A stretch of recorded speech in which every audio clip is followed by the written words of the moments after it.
नमस्कार विद्यार्थियों। पिछली क्लास में हमने पढ़ा था प्रथम कोटि अभिक्रिया का समाकलन वेग समीकरण और उसके बाद में उस पर किए थे हमने न्यूमेरिकल सवाल, अंकित प्रश्न। प्रथम कोटि अभिक्रिया समाकलन वेग समीकरण, अर्ध आयुकाल और वेग समीकरण पर अंकित प्रश्न हमने पिछली क्लास में किए।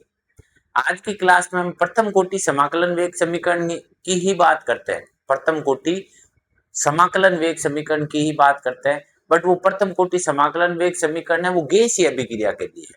सामान्य अभिक्रिया के लिए हमने पिछली बार लिखा, इस बार हम लिखेंगे गैसीय प्रथम कोटि अभिक्रिया हेतु समाकलन वेग समीकरण। तो आज की क्लास में हम सबसे पहले देखते हैं कोई गैसीय अभिक्रिया है और उस गैसीय अभिक्रिया के लिए प्रथम कोटि अभिक्रिया का समाकलन वेग समीकरण किस प्रकार से निर्धारित किया जाता है। तो हमने एक अभिक्रिया ले ली, एक काल्पनिक अभिक्रिया ली जिसमें ए अभिकारक क्रिया करके बी और सी का निर्माण करता है। माना कि एक अभिक्रिया जिसमें अभिकारक का ए अणु है जो अभिक्रिया करके बी और सी अणु बनाता है। ये भी गैस है, ये भी गैस है और ये भी गैस है। कुल मिलाकर के ये गैसीय प्रथम कोटि अभिक्रिया है। ये इस प्रकार की एक अभिक्रिया है। आपने इसमें प्रारंभिक दाब मान लिया, माना कि प्रारंभिक दाब जब अभिक्रिया की शुरुआत होती है उस समय अभिकारकों का जो प्रारंभिक दाब है वो आपने मान लिया इस अभिक्रिया के लिए, वो है पी आई। प्रारंभिक दाब कितना है? पी आई। और जब अभिक्रिया होगी नहीं, मीन्स प्रारंभ में दे रखा है तो उत्पाद बनेगा नहीं, और जब उत्पाद नहीं बनेगा तो बी और सी का दाब है वो कितना होगा? शून्य। फिर दूसरा ले लिया आपने टी समय पर दाब, टी समय पर दाब, टी समय पर दाब। अभिक्रिया टी समय पश्चात हो जाती है, टी समय हो जाता है, उस समय दाब कितना है? तो इसमें से हम वियोजित होने वाले पदार्थ की मात्रा मान लेते हैं। वियोजित होने वाले दाब की मात्रा मान लिया आपने x। जितना इसमें से अपघटित होगा उतना यहाँ प्राप्त होगा। मोल की संख्या 1 है तो यहाँ x प्राप्त होगा, यहाँ पर भी क्या प्राप्त होगा? x प्राप्त होगा। ये एक अभिक्रिया ली, उसमें प्रारंभ में दाब मान लिया, फिर आपने टी समय पश्चात इनका दाब लिख दिया, तो आपने कह दिया टी समय पश्चात कुल दाब, टी समय पश्चात कुल दाब। कुल दाब की बात करोगे पी कुल की, तो अभिकारकों का आंशिक दाब प्लस उत्पाद का आंशिक दाब। अभिकारक का आंशिक दाब कितना है? P I minus x. उत्पाद बी का कितना है? एक्स। और सी का भी कितना है? एक्स। इसको सरल कर लिया, ये माइनस का ये प्लस का कैंसिल हो गया, तो आपने पढ़ लिया पी कुल बराबर पी आई प्लस एक्स। इसको समीकरण नंबर दे दिया आपने 1। ये तो कुल दाब की बात हुई। हम बात कर लेते हैं एक्स की।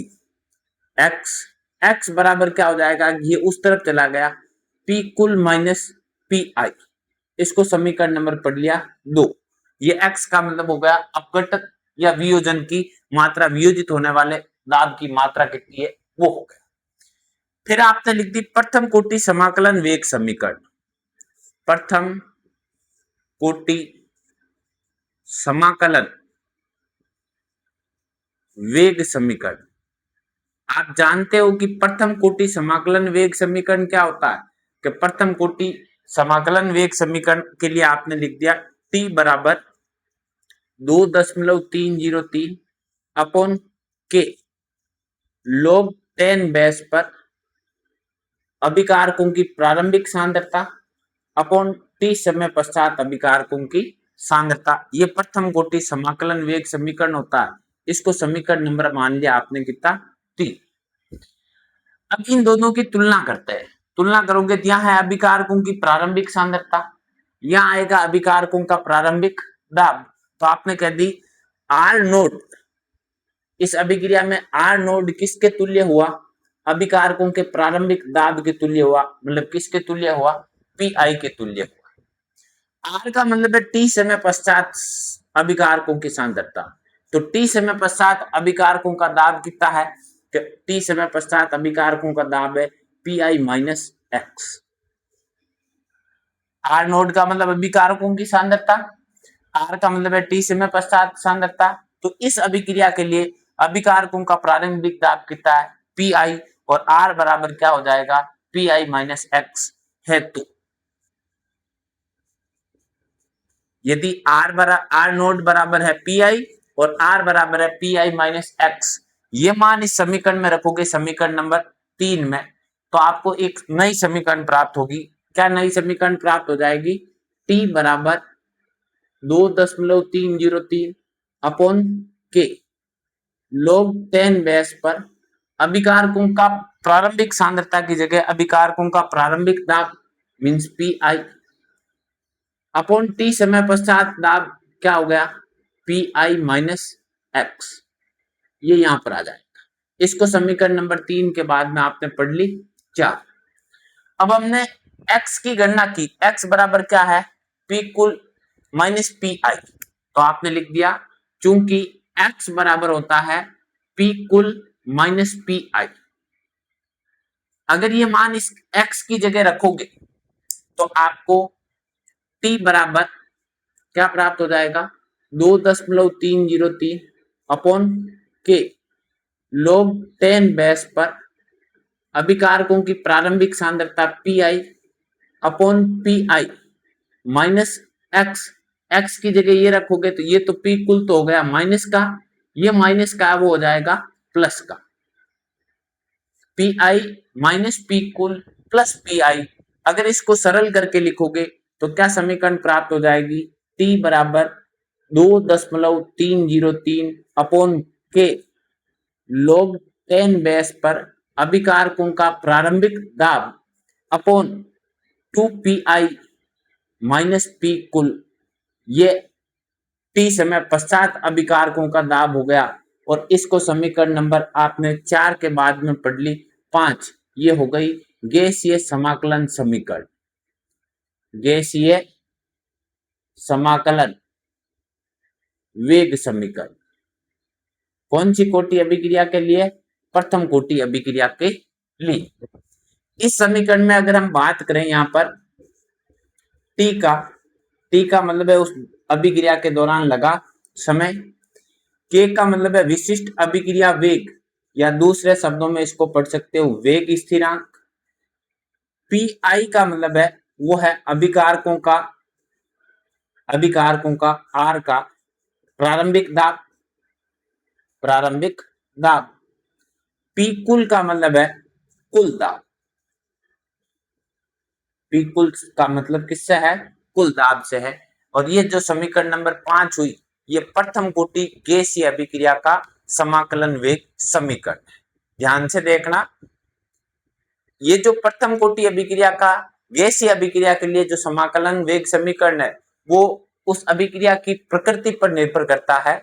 आपने एक इस प्रकार की अभिक्रिया ली कि ए अभिकारक है ए अपघटित होकर के बी और सी का निर्माण करता, प्रारंभ में इनका दाब मान लिया प्रारंभिक दाब पी आई है तो इसके मोल बनेंगे नहीं तो दाब 0 होगा।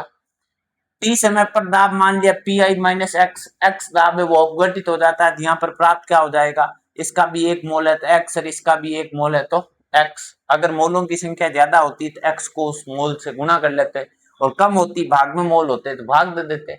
आपने मान लिया टी समय पर कुल दाब अभिकारक का दाब प्लस उत्पाद का दाब, तो इस एक्स से ये एक्स कैंसिल, पी कुल बराबर पी आई प्लस एक्स और एक्स की गणना करोगे पी कुल माइनस पी आई, ये हो गया एक्स का अपघटय की मात्रा।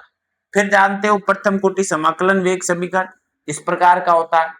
यहाँ पर आर नोड का मतलब है प्रारंभिक सांद्रता, इस अभिक्रिया के लिए प्रारंभिक दाब है पी आई, तो आर नोड की जगह हम किसका उपयोग कर लेंगे पी आई का।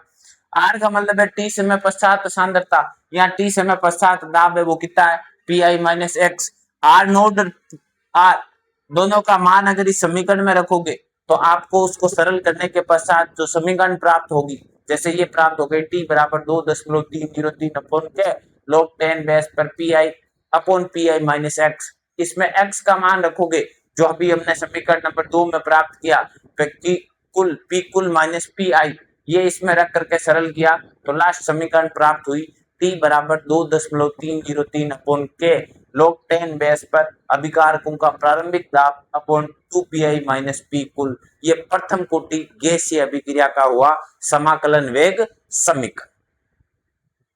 हम पढ़ रहे हैं गैसीय प्रथम कोटि अभिक्रिया हेतु समाकलन वेग समीकरण। एक हमने अभिक्रिया ली थी, उसके लिए समाकलन वेग समीकरण लिखा।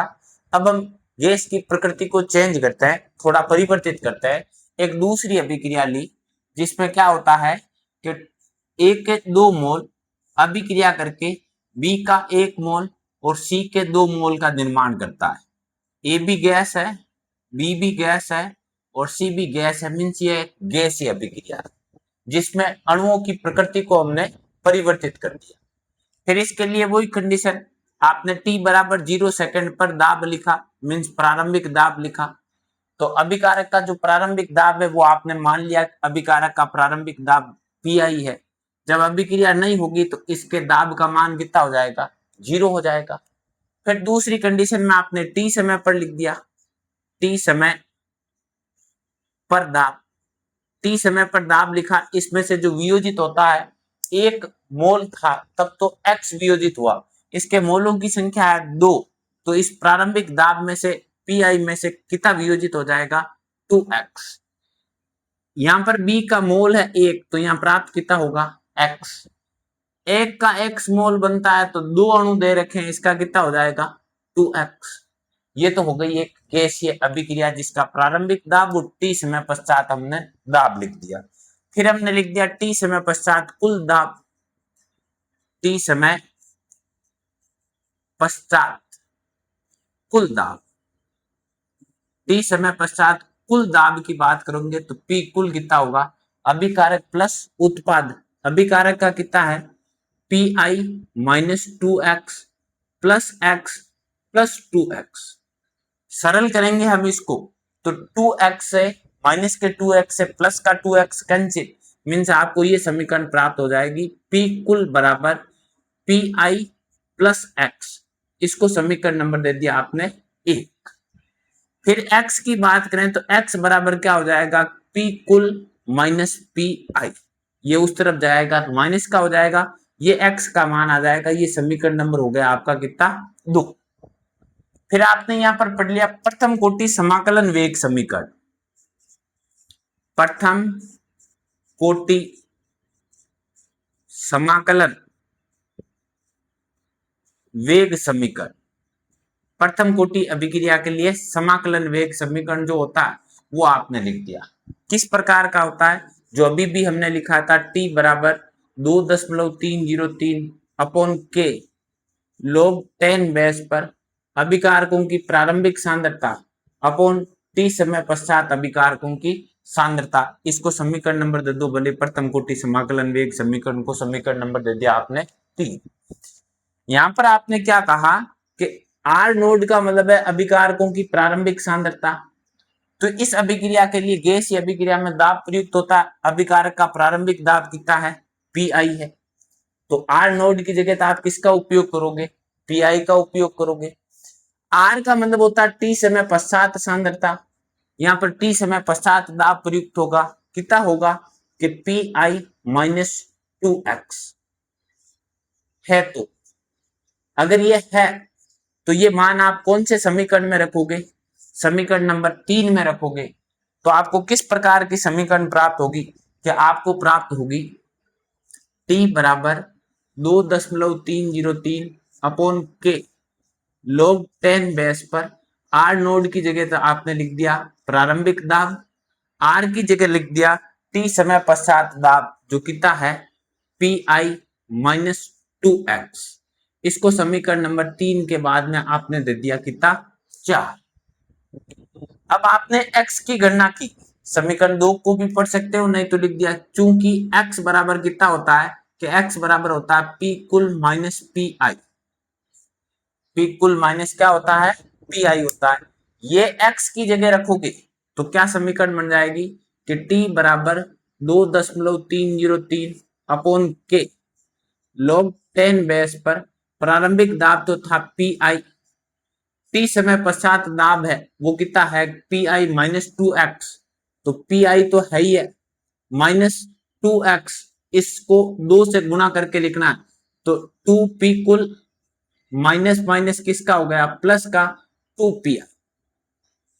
आप इसको सरल कर लो, 2pi प्लस का एक पी आई पहला है, 2 1 3 हो गया। समीकरण क्या बन गया, टी बराबर 2.303 अपॉन के log 10 बेस पर अभिकारकों का प्रारंभिक दाब अपॉन 3 pi -2 p को। इसको समीकरण नंबर आपने 4 के बाद में कौन सी पढ़ ली, 5 पढ़ ली। ये हो गई समाकलन वेग समीकरण।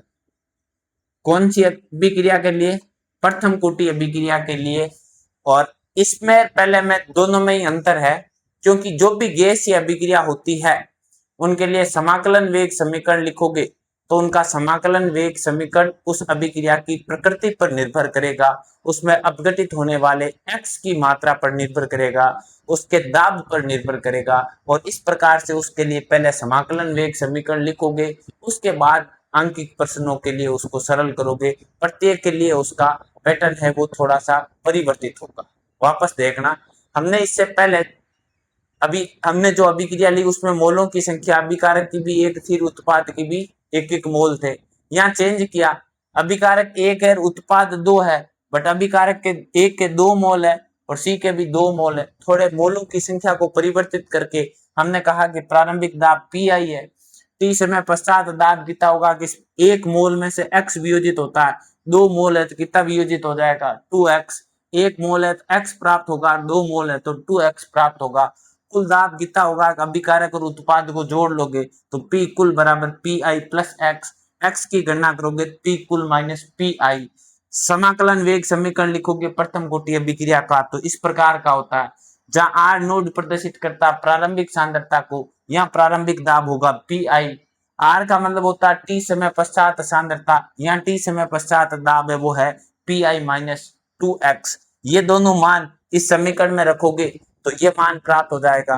क्योंकि अपने x की गणना की, x बराबर होता है p कुल माइनस पी आई और 2x है, तो इस पूरे समीकरण को 2 से गुणा करके सरल करोगे तो आपको लास्ट समीकरण प्राप्त होगी, t बराबर 2.303 अपॉन k log 10 बेस पर P I upon 3 pi -2p कुल। ये इस अभिक्रिया के लिए समाकलन वेग समीकरण जो गैसीय प्रवृत्ति की होती, ये हुई गैसीय अभिक्रिया के लिए समाकलन वेग समीकरण। अब हम एक गैसीय अभिक्रिया के लिखते हैं अंतराल समाकलन वेग समीकरण। अभी हमने देखी प्रथम कोटि गैसीय अभिक्रिया के लिए दो अलग अलग गैसीय अभिक्रियाएं ली और उनके लिए समाकलन वेग समीकरण व्युत्पन्न किया, किस प्रकार से समाकलन समीकरण लिखा जाता है।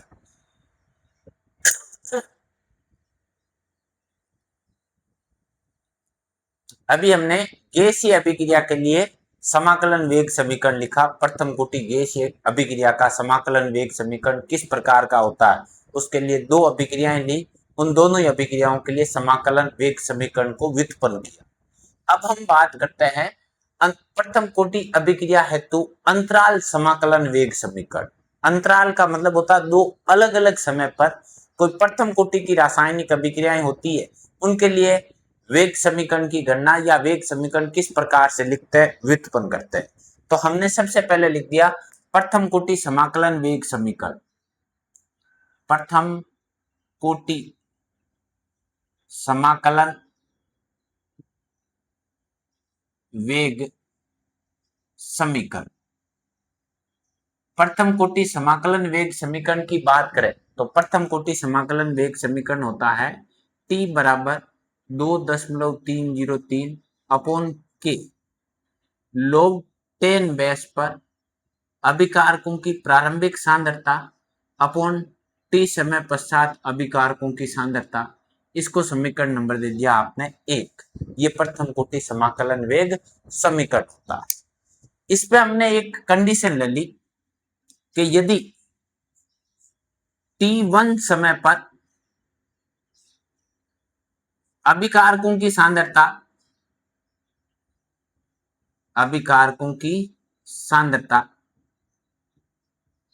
R1 है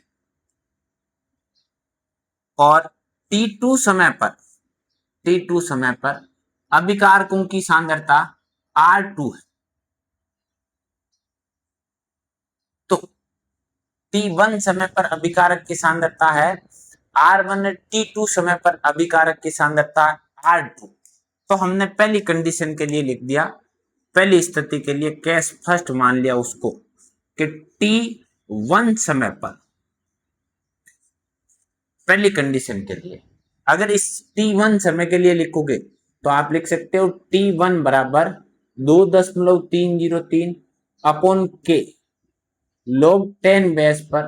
प्रारंभिक सांद्रता में तो कोई परिवर्तन नहीं होगा, टी समय पश्चात सांद्रता कितनी हो जाएगी R1।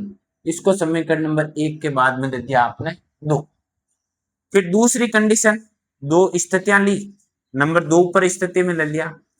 T2 समय पर, T2 समय पर बात करोगे तो T2 बराबर क्या हो जाएगा 2.303 अपॉन के log 10 बेस पर R नोट बाई R2।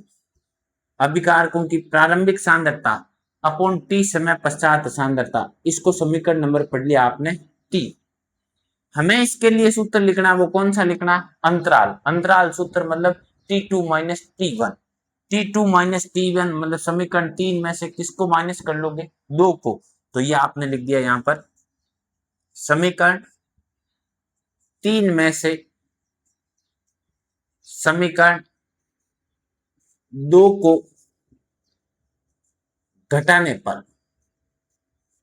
3 में से कौन से समीकरण को घटाओगे, 2 को घटाओगे। घटाओगे तो क्या बनेगा, समीकरण 3 का मतलब T2 माइनस समीकरण 2 का मतलब T1, T2 माइनस T1 बराबर T2 का मान कितना है 2.303 अपॉन के log 10 बेस पर R naught upon R2 minus T1 का मान कितना है 2.303 अपॉन के log 10 बेस पर R नोट अपॉन T1 समय पर सांद्रता कितनी है R1।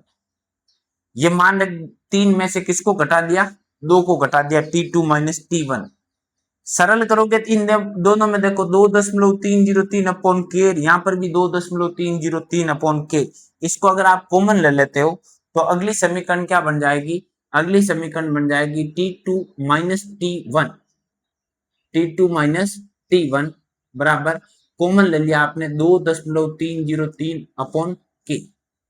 पीछे आपका क्या बच गया, पीछे आपका बच गया log 10 बेस पर R note by R2 minus log 10 base पर R नोट बाई R1। ये आपका पीछे बच गया। अब हम जानते हैं कि log A minus log B बराबर होता है log A अपॉन B। तो इस समीकरण को आपने ऐसे लिख दिया T2 माइनस T1 बराबर 2.303 अपॉन के। इसको log A पढ़ लिया, इसको log B पढ़ लिया, तो log 10 बेस पर आपने इसको लिखा देखो R note by R2, R note by R2 upon R note by R1। ये सांद्रता के अकॉर्डिंग आपने log A अपॉन B लिख दिया। देखो इसमें इस R नोड से ये R नोड क्या हो जाएगा, कैंसिल हो जाएगा। ये 1 अपॉन R1 है, ये तो चला जाएगा ऊपर, 1 अपॉन R2 वो आ जाएगा नीचे। अगर इसको सरल करके लिखोगे तो क्या समीकरण प्राप्त होगी, T2 माइनस T1 बराबर 2.303 अपॉन के log 10 बेस पर, ऊपर तो चला गया R1 T1 समय पर अभिकारकों की सांद्रता, और नीचे की तरफ आ गया R2 T2 समय पर अभिकारकों की सांद्रता। इसको समीकरण नंबर दे दिया, देखो ये थी 3, उस 3 के बाद में इसको समीकरण नंबर दे दिया 4। ये हो गया आपका प्रथम कोटि अंतराल समाकलन वेग समीकरण। दो अलग अलग समय पर होने वाली प्रथम कोटि अभिक्रियाओं के लिए समाकलन वेग समीकरण। अब यहां पर जो T2 है T1 मतलब प्रारंभिक समय दे रखा है, T2 अंतिम समय दे रखा है, ये T1 समय पर अभिकारकों की सांद्रता है, ये T2 समय पर अभिकारकों की सांद्रता है। ये हो गया प्रथम कोटि अंतराल हेतु समाकलन वेग समीकरण। वापस देखना, प्रथम कोटि अभिक्रिया हेतु समाकलन वेग समीकरण होता है T बराबर 2.303 अपॉन के log 10 बेस पर R नोट अपॉन R। इसके लिए हमने कह दिया कि यदि T1 समय पर अभिकारकों की सांद्रता R1 और T2 समय पर अभिकारकों की सांद्रता R2 है, तो पहली कंडीशन में T1 समय पर वेग समीकरण आ जाएगा इस प्रकार का, T1 बराबर 2.303 अपॉन के log 10 बेस पर R naught upon R1। T2 के लिए आ जाएगा T2 बराबर 2.303 अपॉन के log 10 बेस पर R note by R1।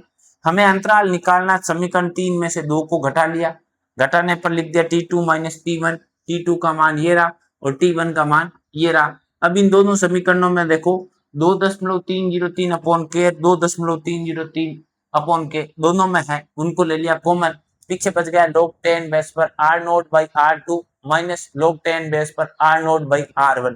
log A minus log B बराबर होता है log A upon log B।